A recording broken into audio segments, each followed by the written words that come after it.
Good evening, praise Lord. Welcome to this video. Common sense is not so common. அப்படி ஒரு saying இருக்குது. ஏன் நான் கிறிஸ்துவை பின்பற்றுறேன் அப்படின்னா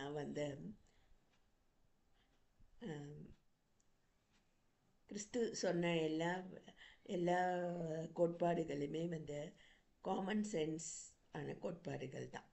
உதாரணத்துக்கு பார்த்திங்கன்னா, ஓய்வு நாள் அப்படின்ட்டு ஒன்று இருக்கணும் அப்படி சொல்லிட்டு அவர் வச்சுருக்காரு. நிறைய பேர் இதை ஃபாலோ பண்ணுறதே இல்லை. நான் சொல்கிறது பெந்தேகோஸ்தே, சிபிஎம், கிறிஸ்டியன்ஸ் கூட ஓய்வு நாள் அப்படின்ட்டு ஒன்று ஃபாலோ பண்ண மாட்டேங்கிறாங்க. வித்தவுட் த நாலேஜ் அவங்க பணத்தையும் தேடி அவங்க தூங்காமல் 24/7 வேலை செய்கிறவங்கள காணப்படுறாங்க. அவங்களுக்கு தெரியலன்னு தான் நான் சொல்லுவேன். அல்லது இது மாதிரி போதிக்கிறவங்க இல்லை.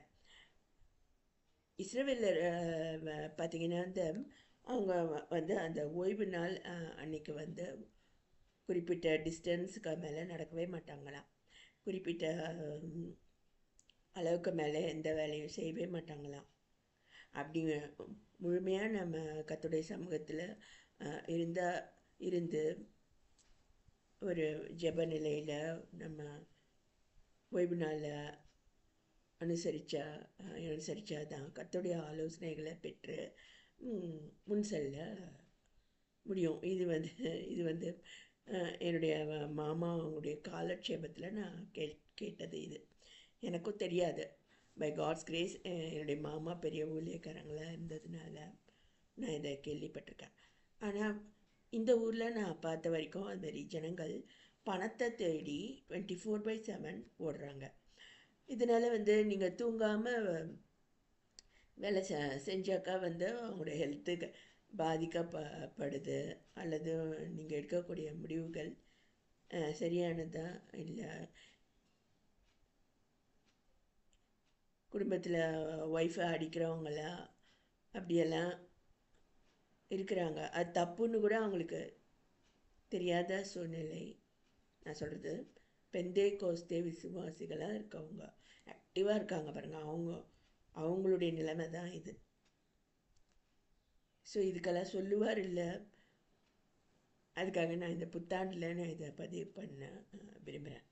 So common sense is not so காமன்ற மாதிரி முக்கியமாக இதுமாரி நம்மளோட டைம் மேனேஜ்மெண்ட் நமக்கு சரியாக இல்லை. அல்லது நம்ம ஜெப நிலையில் நம்ம எப்போதும் இருக்கிறது இல்லை.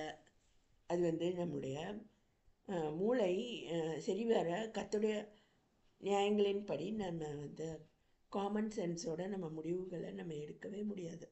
நானும் அப்படி விழுந்த நிலைமையில் கொஞ்ச நாள் கஷ்டப்பட்டு கர்த்தர் கிருபையா இந்தளவுக்கு என்னுடைய 60வது வயதில் தான் நான் என்னுடைய மென்டல் அண்ட் ஃபிசிக்கல் ஹெல்த்து பூர்ணமாக ரீகெயின் பண்ண முடிஞ்சது. இது முழுசும் கர்த்தருடைய கிருபை தான்.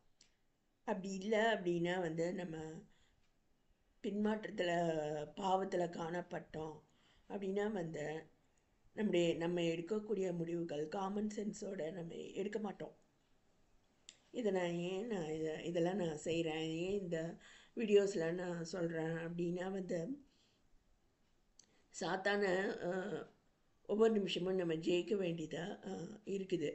ஏன்னா நம்முடைய சிந்தனைகளை நம்ம விட்டுட்டோன்னா சாத்தான் நம்முடைய சிந்தனைகளை அவன் தொடக்கூடியவனாக இருக்கிறான். எங்களுடைய போதகர் சொல்வார், நீங்கள் சபையிலே உட்கார்ந்துருந்தா கூட உங்களுடைய சிந்தனைகளை சாத்தான் கொண்டு போயிடுவான் அப்படின்னு அவர் சொல்வார். அதுபோல் ஒவ்வொரு நேரத்துலையும் நம்ம எச்சரிக்கையாக இருக்க வேண்டியது அவசியமாக இருக்கு. நேரத்தில் நம்ம கர்த்தரோட போய் போராடுறோம். ஆண்டவரே எனக்கு இந்த கஷ்டம் அந்த கஷ்டம். எங்களுக்கு ஒரு லீடர் இருந்தாங்க, ராதா சிஸ்டர்ன்னு சொல்லிட்டு. அவங்கக்கிட்ட நான் ஒரு நாள் பேசிகிட்டு இருக்கும்போது நிறைய பேர் அவங்கக்கிட்ட சிஸ்டர் இந்தமாரி இன்னார் எனக்கு விரோதம் செய்கிறாங்க, அவங்க அழியணுன்ட்டு நீங்கள் ஜெபம் பண்ணுங்க அப்படி சொல்லுவாங்க. சிஸ்டர் அப்படிப்பட்ட ஜெபங்களை அவங்க செய்ய மாட்டாங்க. ஆனால் அவங்க சொல்கிறவங்க அந்த மாதிரிலாம் அவங்க சொல்லக்கூடியவங்களா இருக்காங்க. சில பேர் இன்னாருக்கு மேரேஜ் ஆகுமா, அண்ணாருக்கு மேரேஜ் ஆகுமான்னு அவங்கக்கிட்ட கேட்குற நபர்களாக இருக்கிறாங்க. உண்மையாக அவங்கக்கிட்ட தன்னுடைய ஆத்ம ஈடேற்றத்துக்காக எனக்கு அபிஷேகம் கிடைக்கணும் அப்படின்னு ஜெபிக்கிறவங்க என்னை போல் ஒரு சிலர் மட்டும்தான். இதையும் நான் கர்த்தருக்கு சாட்சியாக நான் சொல்ல விரும்புகிறேன்.